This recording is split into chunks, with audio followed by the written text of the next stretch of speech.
The Wounded Warrior Project is an organization created in 2002 by a Marine Corps veteran, John Malia, himself a wounded warrior.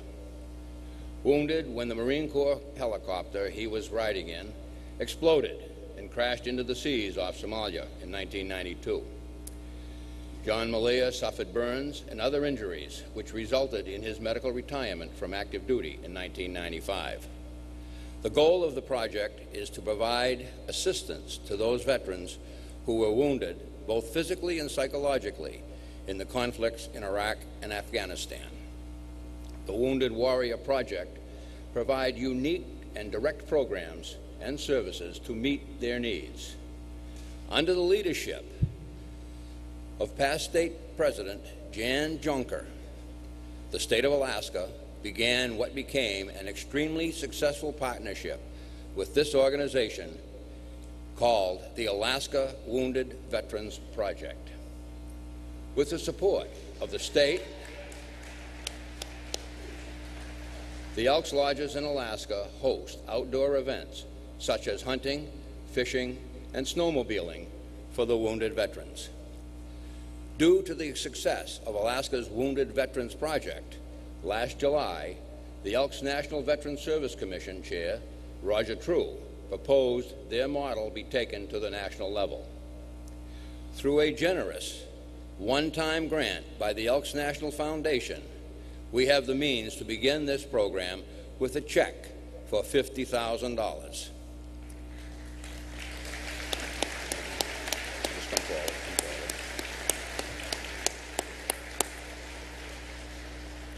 And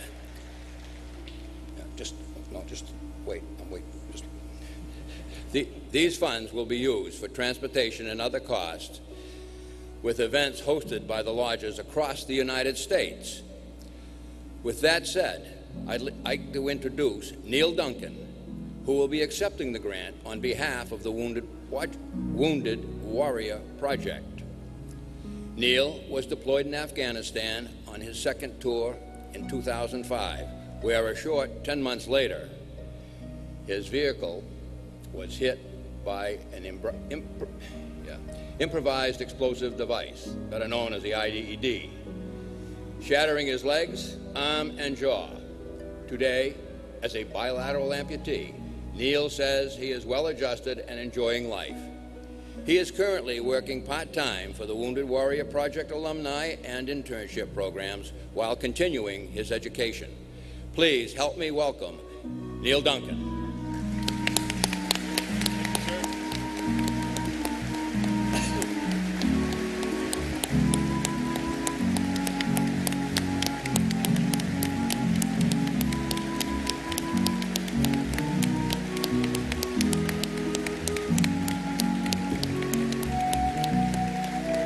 Thank you. In December of 2005, I was blown up, and 10 days later woke up in a hospital bed in Washington, D.C., not knowing where my life was going to take me. One of the first people I saw, aside from my family, the doctors and the nurses, was a rep from the Wounded Warrior Project. And he brought in a backpack that had some socks, t-shirts, underwear, CD player. Very simple things, but it means a lot to somebody that has nothing. And he said, you know, what do you like doing? And I told him that I was a big skier before I got hurt. And he said, all right, we're going to get you on the mountain. And 5 weeks later, I was on the mountain. And it's this organization that I can attribute so much of my recovery to, so much of my adjustment, and so many veterans across the world, across the country rather, can attribute their success to the Wounded Warrior Project as well. And how we succeed as an organization is because of organizations like the Elks, who, you know, Alaska, Homer, Alaska, they saw this group of guys up there, and they developed a relationship. And I see a goal that we do this on all state levels. And so all the representatives here, I challenge you to become part of this organization and bring in your Wounded Warriors, because we have people all over the country. And first of all, I'd like to thank Jan Junker for initiating this, and all of the all of the people from the Homer Alaska Lodge and everybody that supported this along the way. It's all of you guys here that make us successful as Wounded Warriors. So thank you.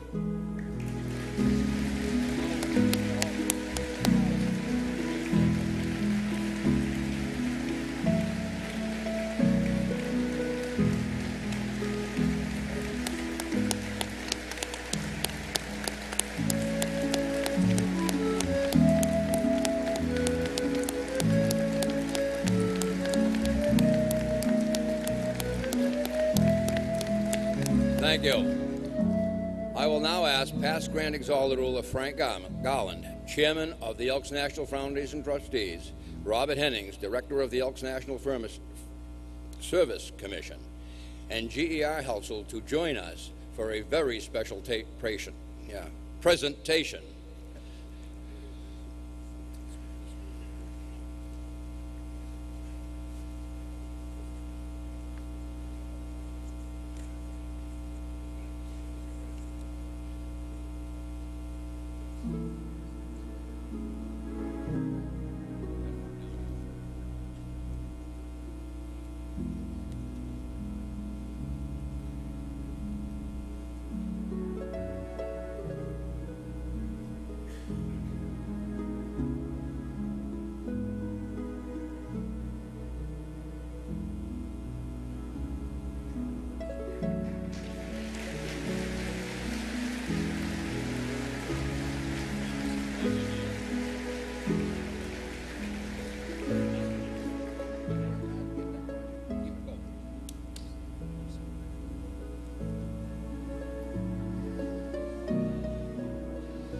I think he gave us a wonderful challenge, and I'll bet you we can help him.